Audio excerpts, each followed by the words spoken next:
To adequately address this topic, it is appropriate to first discuss the supernatural. In the Bible, we know of supernatural things and methods that God used in the past to achieve his purposes. We also know that Satan has his counterfeits. As a result, it might be difficult in some cases to differentiate between the two. In the case of the supernatural things that come from God, we have examples in the Bible such as the creation of all things, Enoch being taken by God, the confusion of languages at the Tower of Babel, the burning bush, Moses' staff, the 10 plagues, parting of the Red Sea, manna from heaven, water from a rock, and Aaron's rod that blossomed. There is also the Ark of the Covenant, the raising of the dead, the multiplying of oil, water into wine, walking on water, multiplying the fish and the loaves, healing the blind and lame, the visitation of angels, etc. There are even things that seem to go a step further, which we don't completely understand and, at first, might find strange. These might include, for example, the disembodied hand that wrote a message on a palace wall during King Belshazzar's banquet, Balaam's talking donkey, and lastly, the use of Urim and Thummim by the high priest. Satan's counterfeits include the acts of Pharaoh's magicians, who imitated what Moses and Aaron did, the witch at Endor, who was asked to consult the spirit of Samuel, and witchcraft, wizardry, and sorcery, all of which are condemned. These might be difficult to differentiate between at times. The Pharisees, for example, claimed Jesus cast out demons by Satan, not God, as a desperate attempt to discredit his miracles and authority, here confusing the things of God with the things of the adversary. One must be careful not to reject the things of God because they might seem too strange to us at first. One must also be careful, of course, not to attribute a supernatural occurrence created by Satan to God. In Exodus chapter 28, verse 30, we read the following: "And thou shalt put in the breastplate of judgment the Urim and the Thummim, and they shall be upon Aaron's heart, when he goeth in before the Lord. And Aaron shall bear the judgment of the children of Israel upon his heart before the Lord continually." The Bible gives us no information about exactly what the Urim and Thummim are. No instructions are given on how they are to be made or where they might come from. While not explicitly described in the Bible, they are believed to have been two stones or objects created by God himself, used to receive messages from God. Numbers chapter 27, verse 21 states, "And he shall stand before Eleazar the priest, who shall ask counsel for him after the judgment of Urim before the Lord. At his word shall they go out, and at his word they shall come in, both he and all the children of Israel with him, even all the congregation." 1 Samuel chapter 28, verse 6. "And when Saul inquired of the Lord answered him not, neither by dreams, nor by Urim, nor by prophets." Ezra chapter 2, verse 63. "And the Tirshatha said unto them, that they should not eat of the most holy things, till there stood up a priest with Urim and with Thummim." In these verses, we see that God can communicate not only through prophets, but also through Urim and Thummim. Urim means lights or revelations, and Thummim means perfections or truths in Hebrew. This may imply that they reveal words of truth and light, or that they display literal words through the use of light. The following engraving is titled "God's Oracle Through the Urim and the Thummim, The Voice of God by Urim and Thummim." It was created in 1705. It shows someone standing behind the high priest, apparently asking a question, and Hebrew words being projected from the Urim and Thummim, which are the words of God.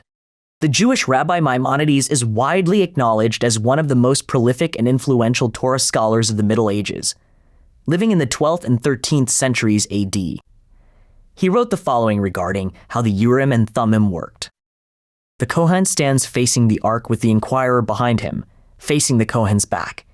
The inquirer says, for example, 'Shall I go to war, or shall I not go to war?' He does not ask in a loud voice, nor does he merely think the question in his heart. Rather, he asks in a low voice, like somebody praying to himself. The divine spirit immediately overcomes the Kohen. He peers into the breastplate and sees in it through prophetic vision either 'go to war' or 'do not go to war' in the letters that protrude from the breastplate right in front of him. The Kohen then responds to him and says to him either 'go to war' or 'do not go to war.' We do not know whether Maimonides is 100% correct in his assessment or where he got his information, but his account is certainly fascinating. In his account, the stones had a supernatural power bestowed by God. This is not fiction or fantasy, but real. This image shows what the Urim and Thummim may have looked like. This is based on how the Urim and Thummim were described in connection with the coming forth of the Book of Mormon, which we will discuss further. Others today believe they may have consisted of both a dark stone and a light stone, but these views differ from Joseph Smith's account of how Urim and Thummim are described. Albert Barnes was an American Presbyterian theologian, pastor, and author who wrote commentary on the Bible.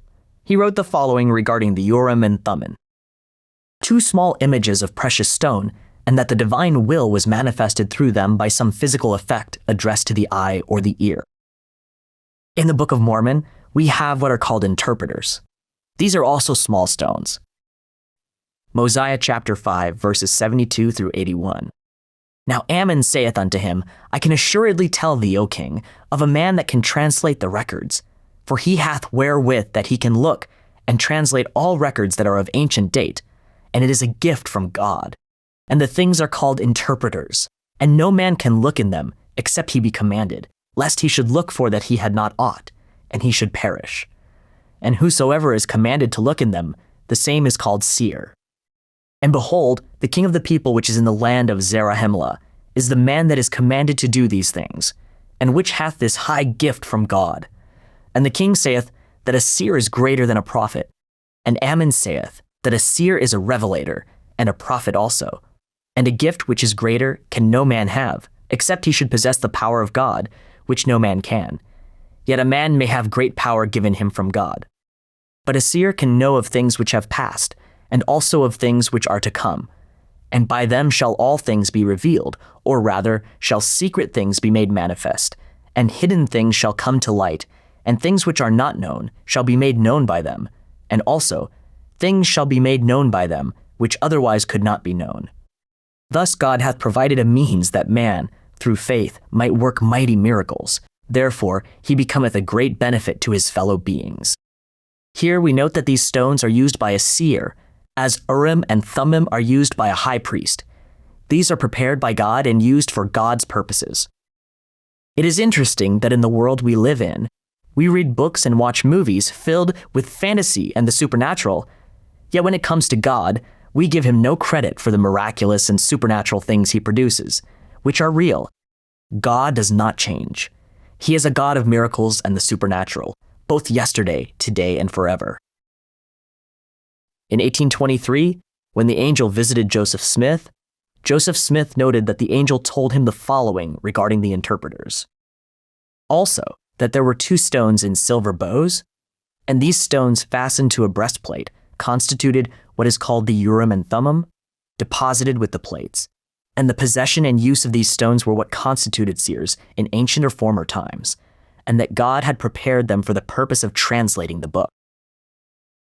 The interpreters mentioned in the Book of Mormon are here referred to by Joseph Smith as the Urim and Thummim. He used these terms interchangeably. We also read the following in the Book of Mormon. Mosiah chapter 12, verses 14 through 21. Now King Mosiah had no one to confer the kingdom upon, for there was not any of his sons which would accept of the kingdom. Therefore he took the records which were engraven upon the plates of brass, and also the plates of Nephi, and all the things which he had kept and preserved, according to the commandments of God. And after having translated and caused to be written the records which were on the plates of gold, which had been found by the people of Limhi, which were delivered to him by the hand of Limhi. And this he did because of the great anxiety of his people, for they were desirous beyond measure to know concerning those people which had been destroyed. And now he translated them by the means of those two stones which were fastened into the two rims of a bow. Now these things were prepared from the beginning, and were handed down from generation to generation, for the purpose of interpreting languages. And they have been kept and preserved by the hand of the Lord, that he should discover to every creature which should possess the land the iniquities and abominations of his people. And whosoever has these things is called seer, after the manner of old times. We find that the term seer is also used in the Old Testament. The Bible also, in one place, distinguishes between a seer and a prophet, though the terms are sometimes used interchangeably. 1 Samuel chapter 9, verse 9, in the Bible says the following: Before time in Israel, when a man went to inquire of God, thus he spake, Come, and let us go to the seer, for he that is now called a prophet was before time called a seer. In addition, we have Isaiah chapter 30, verses 9 through 10, that this is a rebellious people, lying children, children that will not hear the law of the Lord, which say to the seers, See not, and to the prophets, Prophesy not unto us right things, speak unto us smooth things, prophesy deceits. In this passage from Isaiah, the act of seeing is associated with a seer, while the act of prophesying is associated with a prophet. These are two different things, or two different means for communication with God. When Joseph Smith received the plates, he also received the stone interpreters, a valid means of translation ordained by God. The Book of Mormon also states the following. Ether chapter 1, verses 86 through 89. And it came to pass that the Lord said unto the brother of Jared, Behold, thou shalt not suffer these things which ye have seen and heard to go forth unto the world, until the time cometh that I shall glorify my name in the flesh.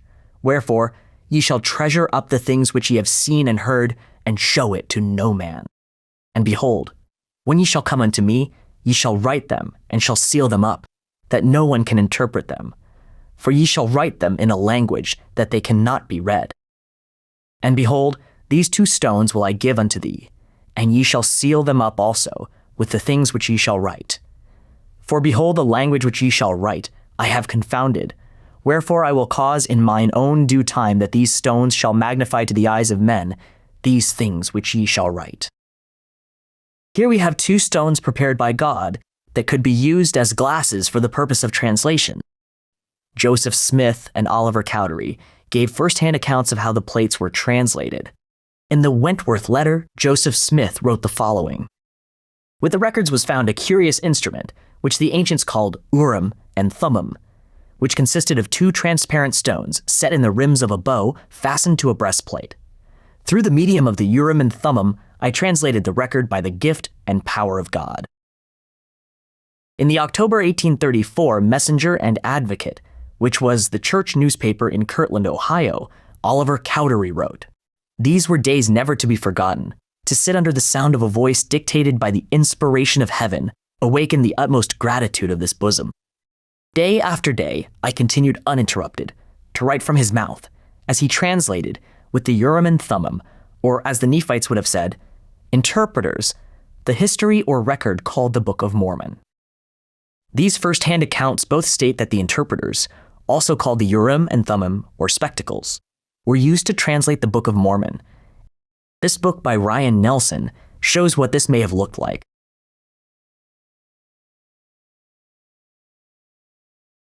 William Smith, born in 1811, was the younger brother of Joseph Smith. He was baptized into the Church of Christ by David Whitmer in 1830. William Smith was first ordained as a teacher, later as an elder, and then finally as an apostle. In 1883, he published a book he wrote on the origin of the Book of Mormon. William Smith wrote the following regarding the translation of the Book of Mormon. In consequence of his vision and his having the golden plates and refusing to show them, a great persecution arose against the whole family, and he was compelled to remove into Pennsylvania with the plates, where he translated them by means of Urim and Thummim, which he obtained with the plates, and the power of God. The manner in which this was done was by looking into the Urim and Thummim, which was placed in a hat to exclude the light, the plates lying nearby covered up, and reading off the translation, which appeared in the stone by the power of God. Here, we have a reference to a hat for blocking light. A second account from William Smith was not published until 1924, almost 100 years after the translation event. This was an interview with William Smith by J.W. Peterson. The account of this interview reads as follows. On the 4th of July, about 1891, in company with Elder W.S. Pender, I first met Elder William B. Smith, brother of Joseph Smith, the martyr. He was then in his 80th year. We remained with him at his home in Osterdock, Iowa, for several days, and our conversation often turned upon the early scenes with which he and his father's family were connected during the rise of the church. Among other things, we inquired minutely about the Urim and Thummim and the breastplate. We asked him what was meant by the expression, 2 rims of a bow, which held the former. He said a double silver bow was twisted into the shape of the figure 8, and the 2 stones were placed literally between the 2 rims of a bow. At one end was attached a rod which was connected with the outer edge of the right shoulder of the breastplate. By pressing the head a little forward, the rod held the Urim and Thummim before the eyes, much like a pair of spectacles. A pocket was prepared in the breastplate on the left side, immediately over the heart. When not in use, the Urim and Thummim was placed in this pocket, the rod being of just the right length to allow it to be so deposited. This instrument could, however, be detached from the breastplate, and his brother said Joseph often wore it detached when away from home, but always used it in connection with the breastplate when receiving official communications, and usually so when translating, as it permitted him to have both hands free to hold the plates. Here, nothing is said of a hat, and reference is made to holding the plates.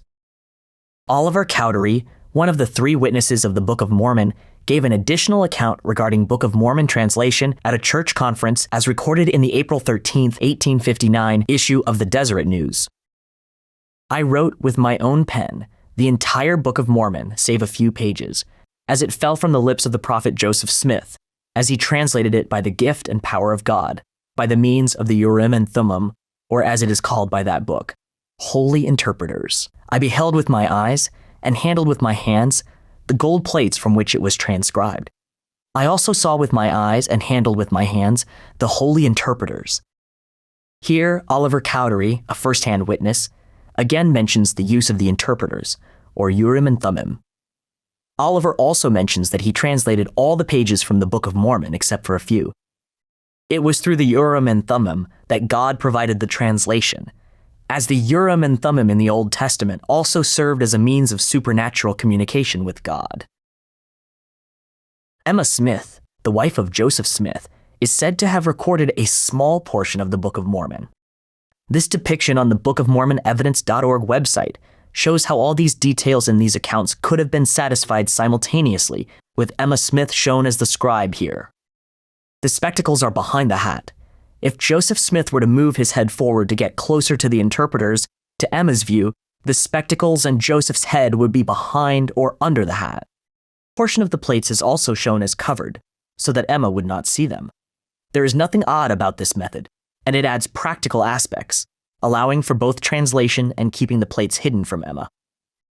David Whitmer, one of the 3 witnesses to the Book of Mormon, gave multiple statements in his later years which were published between 1878 and 1909, 50 to 80 years after the Book of Mormon was translated. In some of these interviews, historical details of events surrounding the translation of the plates were provided to the interviewer. These accounts contain many inconsistencies and add confusion. David Whitmer was not a scribe for the translation of the Book of Mormon. A summary of the various accounts David Whitmer gave to interviewers regarding the instruments Joseph Smith used to translate the Book of Mormon is as follows. Here, the year of the interview, the name of the interviewer, and, lastly, the statements from David Whitmer are provided. 1878, P. Wilhelm Poulsen.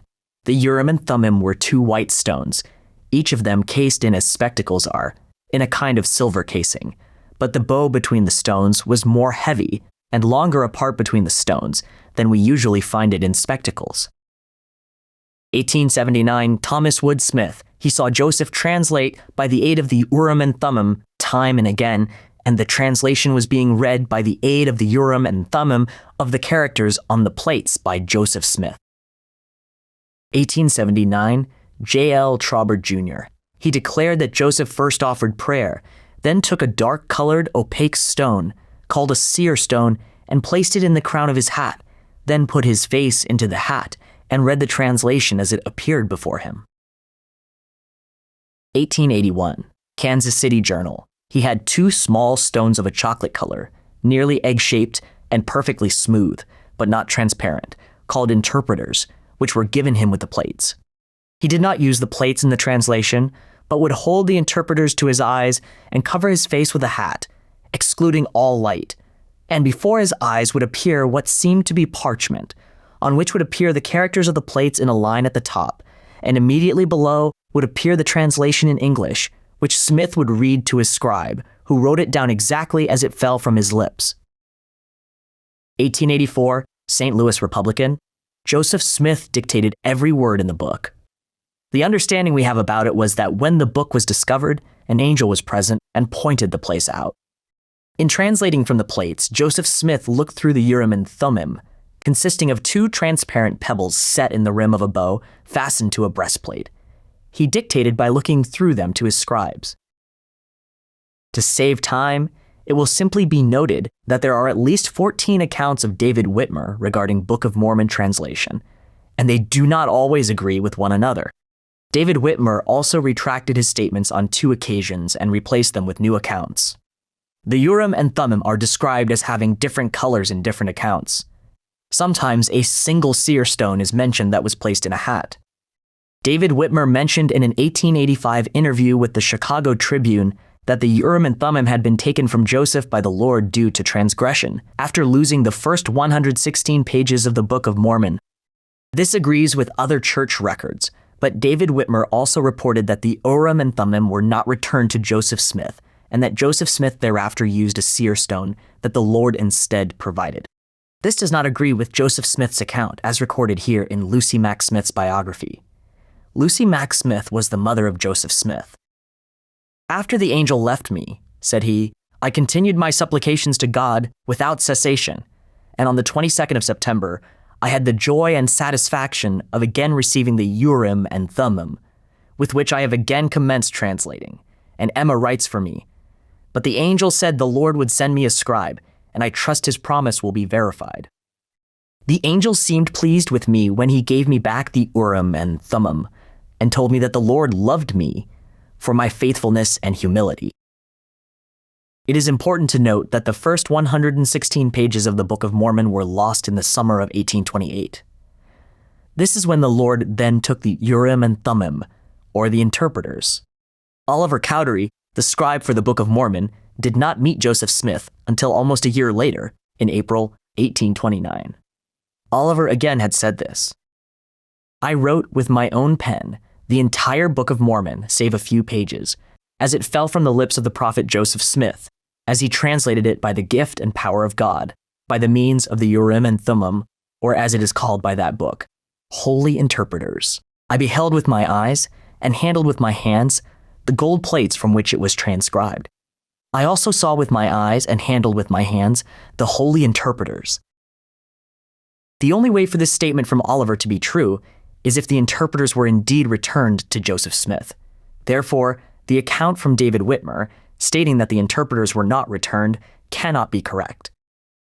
First-hand accounts from Joseph Smith and Oliver Cowdery, the primary scribe for Book of Mormon translation, seem the most reliable, in that the Urim and Thummim, also called interpreters, or spectacles, were used to translate the Book of Mormon. There are a few other accounts regarding the Book of Mormon translation that come from Emma Smith, the wife of Joseph Smith. In a letter written in 1870 by Emma Smith Bideman, Emma Smith had remarried. As reported in 1895 in a publication called The Return, Emma wrote the following: "Now the first part my husband translated was translated by the use of Urim and Thummim, and that was the part that Martin Harris lost. After that, he used a small stone, not exactly black, but was rather a dark color. May God bless you is the prayer of your sister in the gospel, Emma Bideman. I hereby certify that the above is a true extract of a letter received by my wife from Emma Bideman. Signed, G.W. Pilgrim, Independence, Missouri, June 26, 1895. The question now is why Emma would report this. Zenas Gurley was baptized into the church in 1838. Sometime after that, he had been ordained as an elder. In the October 1892 issue of a church publication titled Autumn Leaves, an article Gurley had written before his passing was published. The article said the following: Joseph Smith declares that he soon found out why he had received such strict charges from the angel, as every stratagem that could be invented was resorted to get the plates in Urim and Thummim away from him, even endangering his life, for that reason on the one hand, and still greater on the other, that no person except permitted by command of God should view them. In other words, no one was allowed to see the plates or the Urim and Thummim unless the Lord allowed. Gurley will next share in the article that Joseph Smith carried another stone with him, which may have been for demonstration purposes and to use as a substitute, not for translation, but to satisfy those who might have the idea of stealing the Urim and Thummim, or to get persons to leave Joseph alone regarding the subject. Gurley continues, "This stone was frequently exhibited to different ones and helped to assuage their awful curiosity, but the Urim and Thummim never, unless possibly to Oliver Cowdery, who, as early as September 7, 1834, in writing upon this subject testified, 'Day after day, I continued uninterruptedly to write from his mouth as he translated with the Urim and Thummim, or as the Nephites would have said, interpreters, the history or record called the Book of Mormon. David and Emma, in the nature of things, did not know just how the Urim and Thummim were used, as they had never seen them. The reader will please bear in mind that no one was allowed to see either the plates or the Urim and Thummim, except as God commanded. Could it be that Joseph Smith, after the Lord took the Urim and Thummim and later returned them, decided to use a decoy stone as a substitute to keep others at bay, and the only ones who were aware of this decoy were he and perhaps Oliver Cowdery? In the Book of Mormon, we also have the story of the Lord touching 16 different stones to illuminate them, to provide light for their barges as they crossed the sea. We have perhaps spent too much time on this topic for whom we might call the average believer in the Book of Mormon. For those who want to better understand the translation mechanism, this may be helpful and interesting. What is particularly important is that we have shown the Lord is able to provide supernatural means of translation and communication using stones prepared by God himself. The Old Testament itself also conveys this, and we have provided sufficient evidence. We should not be offended by the use of these stones or interpreters. These were specifically provided by the Lord. The Book of Mormon primarily stands or falls on its own, as scripture or not, through a person's belief in what it says, as does the Bible. The subject of Book of Mormon translation can be examined in detail, but there comes a point at which it may no longer be value-added. In summary, belief in the supernatural and miracles is not just for the past. The Book of Mormon says that there are additional scriptures yet to be translated. This is the sealed portion of the Book of Mormon. If that were to happen in our day, would we doubt the use of instruments that God provides to make this happen? It is likely that the Urim and Thummim will show up again for that translation. We give God praise for his ability to perform the miraculous through various means, and we are humbled by it.